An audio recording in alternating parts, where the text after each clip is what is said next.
রাধে রাধে বন্ধুরা, তো এখন বাজে 2টো। তো গোপুসোনাতে ভোগ লাগিয়ে গেছিলাম। দেখো আজকে অনেক লেট হয়ে গেছে, কারণ একরকম হয়ে গেছে তারপরে আর এক রকম হলো, ওই জন্য একটু লেট হয়ে গেছিলো। তাই গোপুসোনাদের আগে এই সাজ আর এই সাজে সেজে উঠেছে।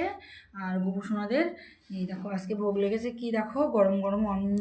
এখানে এসে গাছে গোপুসোনাদের ছাদে গাছ ছিল বেগুন গাছ, সে বেগুন সিদ্ধ, ফুলকপি ভাজা, এখানে কাঁচকলা আলু বড়ি রসা, এখানে হয়েছে পনির আলু মটরশুঁটি মটর পনির, এখানে আছে দুধ কলা মিষ্টি, আর এখানে আছে পুষ্পান্ন আর 1 গ্লাস জল।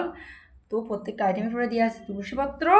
এই আজকে ভোগ লেগেছে, কারণ আজকে দেরি হওয়ার কারণ আজকে সকালবেলা গোপুসোনাদের ভোগের রান্না হয়ে গেছিলো, বানানো হয়ে গেছিলো। তারপরে যেহেতু আমার নাতি আসবে বলে বলছে, তো ওর জন্য আবার একটু নিরামিষ আরেক রকম আইটেম করতে হলো। এই যে পুষ্পান্নটা বানালাম, তো সেটা গোপুসোনাদের ভোগ লাগিয়েছি, লাগিয়ে তারপর পাবে সবাই। চলো রাধে রাধে, হরে কৃষ্ণ, হরি বল।